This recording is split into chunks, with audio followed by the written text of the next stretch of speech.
Hello नमस्कार दोस्तों, मैं हूं संजीव कुमार और आप देख रहे हैं संजीव कुमार लेक्चर्स। इस वीडियो में आज हम BA BCom first year economics के एक कंज्यूमर थ्योरी से जो मैंने टॉपिक लिया है उसके बारे में पढ़ेंगे, जो कि है प्राइस कंजम्पशन कर्व। तो इस वीडियो में आज हम पीसीसी कर्व के बारे में जानेंगे, प्राइस इफेक्ट कैसा होता है उसके बारे में जानेंगे कि प्राइस इफेक्ट से प्राइस कंजम्पशन कर्व या पीसीसी कर्व किस तरीके से डिराइव किया जाता है। आज हम इस वीडियो में इसको समझेंगे। तो चलिए दोस्तों स्टार्ट करते हैं।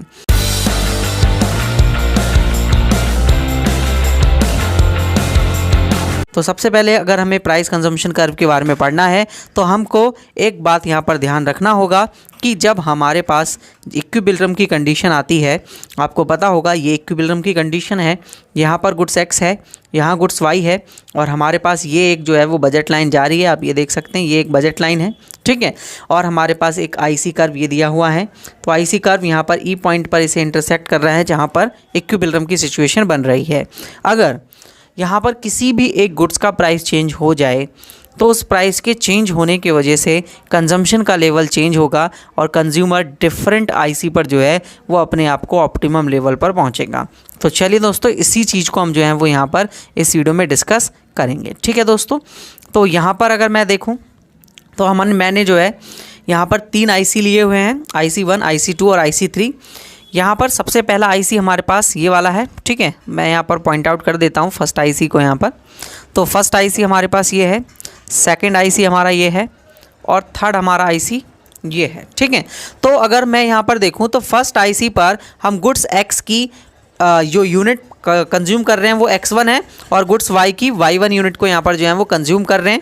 तो अगर मान लो सपोज दैट गुड्स x का प्राइस जो है वो क्या हो जाता है, बढ़ जाता है। तो जब गुड्स x का प्राइस बढ़ जाएगा तो गुड्स x के प्राइस बढ़ने की वजह से मैं गुड्स x की क्वांटिटी को पहले से कम परचेज़ करूँगा, जिसकी वजह से जो बजट लाइन मेरी पहले यहाँ से इंटरसेक्ट हो रही थी इस कर्व पे, अब वो जो है वो क्या करेगी, बॉटम से बैकवर्ड मूव करेगी, मतलब पीछे की ओर चली जाएगी। तो अब न्यू जो बजट लाइन होगी वो मेरी क्या होगी, ये वाली सेकंड बजट लाइन होगी जो अभी मैंने ड्रॉ करके बताया। और जहाँ पर मैं गुड्स x की x2 क्वांटिटी लूँगा यानी कि पहले से कम, और गुड्स y की क्वांटिटी को बढ़ा दूंगा क्योंकि रिलेटिवली मेरी इनकम जो है वो पहले से ज़्यादा, मतलब रियल इनकम पहले से ज़्यादा बच रही है, हो चुकी है। इस वजह से मैं गुड्स x को छोड़कर अब मैं गुड्स y को जो है कंज्यूम करना यहाँ पर स्टार्ट करूँगा क्योंकि गुड्स x ज़्यादा महंगा हो चुका है। अब इसके बाद अगर मेरी इनकम और बढ़ती है और इनकम बढ़ने पर मेरे पास बजट लाइन जो है वो दोबारा से बैकवर्ड शिफ्ट हो जाएगी x से, और अब मैं x2 क्वांटिटी की जगह पर x3 क्वांटिटी यहाँ पर क्या करूँगा, परचेज़ करूँगा, ठीक है दोस्तों। अब इस तरीके से आप देख सकते हैं कि हमारे आईसी कर्व का जो इक्विलिब्रियम पॉइंट है वो भी क्या हो रहा है, मूव हो रहा है। वो पहले यहाँ था इस वाले पॉइंट पर, अब इस वाले पॉइंट पर पहुँच चुका है, फिर उसके बाद उसमें दोबारा से मूवमेंट हुआ और वो अब इस पॉइंट पे हो चुका है। मतलब हम कहें तो मूवमेंट जो है वो इस डायरेक्शन में हो रही है, मतलब मेरे जो है वो यहाँ पर लेफ्टवर्ड डायरेक्शन में यहाँ पर मूवमेंट देखने को मिल रही है, जो मैंने एरो भी बनाकर दिखा रखा है। और गुड्स की क्वांटिटी आप देख सकते हैं वाई की अगेन दोबारा जो है वो बढ़ गई है। अब इसको अगर हम इरेज कर देते हैं, ठीक है, और इसको हम आगे चलें तो इसको समझें तो हमारे पास इस तरीके से जब हमने आईसी कर्व्स को बनाया, ठीक है। नेक्स्ट अगर हम देखें तो हमारे पास जो है प्राइस किसी भी एक गुड्स का चेंज होने पर ये होता है, ठीक है। तो मैंने यहाँ पर लिखा भी है, किसी भी एक गुड्स का प्राइस जो है वो इंक्रीज़ हो जाता है, जो मैंने गुड्स 1 लिखा हुआ है, जो गुड्स x है, जो x एक्सिस पे दिखाया हुआ है, और उसका प्राइस जो है वो कंटिन्यूसली डिक्रीज़ होता है। और जो मेरी बजट लाइन है वो क्या होती है, इनवर्ट जो है वो चली जाती है, पॉविटेड होती है इनवर्ट की ओर। और here we see the x drop and y increase. इसके वजह से x जो है वो क्या हो रहा है, डिक्रीज हो रहा है, और y जो है वो इंक्रीज हो रहा है, ठीक है। In case our 2 goods are substitute, और ये हमेशा जब होगा जब 2 गुड्स आपस में क्या होंगे, सब्स्टिट्यूट होंगे, ठीक है दोस्तों। नेक्स्ट अगर मैं बात करूं कि मैंने अब ये जो पर्पल कलर की आप लाइन देख रहे हैं, पर्पल कलर की लाइन मैंने तीनों आईसीज से, जो बजट लाइन और जो आईसी कर्व के इंटरसेक्शन की वजह से जो पॉइंट्स बन रहे थे उनको एक लाइन के थ्रू मैंने पास करवा दिया।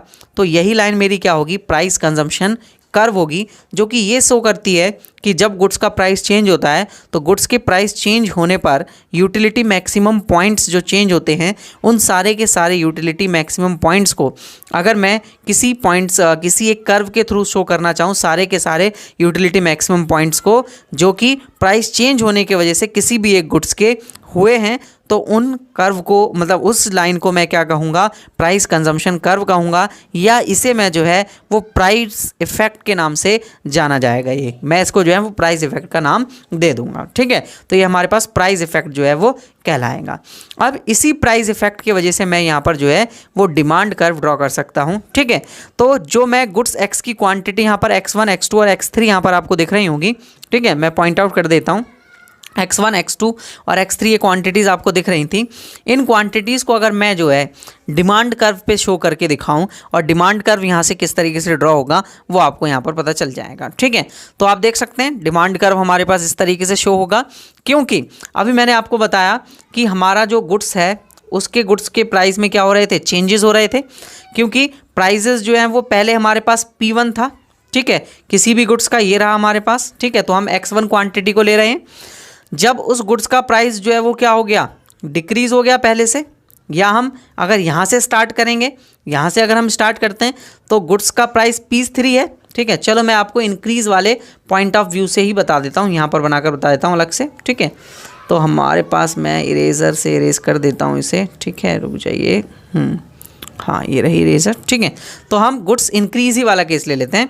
तो इंक्रीज़ के केस पर अगर हम लेंगे तो हमारे पास जो है गुड्स का एक्स का प्राइस जब P3 है तो उस वक्त मैं उसकी x3 क्वांटिटी को ले रहा हूँ, और जब गुड्स एक्स का प्राइस बढ़कर P2 हो जाता है तो मैं गुड्स एक्स की अब x3 से x2 क्वांटिटी ले रहा हूँ, मतलब पहले से कम क्वांटिटी ले रहा हूँ। तो एक पॉइंट यहाँ आया मेरे पास, एक पॉइंट मेरे पास ये आया, और जब उसी गुड्स का प्राइस दोबारा से बढ़ गया P1 तक तो अब उसकी क्वांटिटी मैं कितनी ले रहा हूँ, x1 ले रहा हूँ।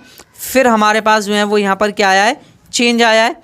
अब ये जो तीनों पॉइंट हैं A, B और C, इन तीनों पॉइंट्स को अगर मैं किसी एक लाइन के द्वारा ज्वाइंट कर दूं तो वो लाइन मेरी क्या कहलाएगी, डिमांड कर्व। वो मेरा क्या होगा, डिमांड कर्व, जो प्राइस और किसी भी गुड्स की क्वांटिटी में जो है वो रिलेशन को शो कर रहा है, जो कि ये बता रहा है कि कितने कितने प्राइस पर मैं कितनी कितनी क्वांटिटी को जो है वो परचेज़ कर रहा हूँ। तो वो मेरे पास क्या होगा, डिमांड कर्व कहलाएगा, ठीक है दोस्तों। सिंपल सा है, और इसके बीच में कैसा रिलेशन यहाँ पर देखने को मिल रहा है, इनडायरेक्ट रिलेशन देखने को मिल रहा है। मैंने बीकॉम फर्स्ट ईयर की इकोनॉमिक्स के कुछ वीडियोस आपके लिए बनाए थे, तो आप उन वीडियोस को भी देखते रहिएगा। और ये वीडियो जो है वो यहाँ पर मैंने बनाई हुई है, जो कि यहाँ पर प्राइस कंजम्पशन कर्व और डिमांड कर्व को कैसे ड्राइव किया जाता है उसके बारे में बताती है आपको, ठीक है दोस्तों। अब यहाँ पर मैंने सब्स्टिट्यूशन इफेक्ट्स और इनकम इफेक्ट्स को अपनी प्रीवियस वीडियो में बताया था, जिसमें मैंने इनकम कंजम्पशन कर्व के बारे में बताया था। तो इस वीडियो में इतना ही। इस वीडियो में मैंने आपको जो है वो प्राइस कंजम्पशन कर्व और प्राइस इफेक्ट के बारे में बताया। और अगर आपको मेरी वीडियोस अच्छी लगती हो तो आप मेरी वीडियो को लाइक करें ज़्यादा से ज़्यादा, और ज़्यादा से ज़्यादा जो है वो कमेंट करके मुझे बताएँ कि आपको मेरी वीडियोज़ जो हैं वो कैसी लग रही हैं। और अगर कुछ इम्प्रूवमेंट की ज़रूरत है तो मैं उन वीडियोज़ में कुछ इम्प्रूवमेंट भी कर दूँगा। और अगर आपको इसी तरीके से वीडियोस देखनी है और आप बीकॉम फर्स्ट ईयर के स्टूडेंट हैं तो आप मेरे चैनल को सब्सक्राइब कर लीजिए और बेल आइकन पे क्लिक कर दीजिए। और बेल आइकन पे क्लिक करना इसलिए ज़रूरी है क्योंकि आपको जैसे ही मैं कोई नई वीडियो अपलोड करूं आपको कोई ना कोई नोटिफिकेशन मिल जाए और आप वो वीडियो देख पाएँ तुरंत के तुरंत, ठीक है दोस्तों। ये वीडियोज़ काफ़ी हेल्पफुल रहेंगी आपके लिए। मैं जो है वो धीरे धीरे सारे डाटा को अपलोड करते जा रहा हूँ और आपको जो है वो ऑल वीडियोज़ देने की कोशिश करूँगा। बीकॉम फर्स्ट सेमेस्टर और सेकेंड सेमेस्टर, इग्नू और सोल ड्यू वाले स्टूडेंट्स के लिए काफ़ी हेल्पफुल ये वीडियोस रहेंगी। तो वीडियो देखने के लिए थैंक यू।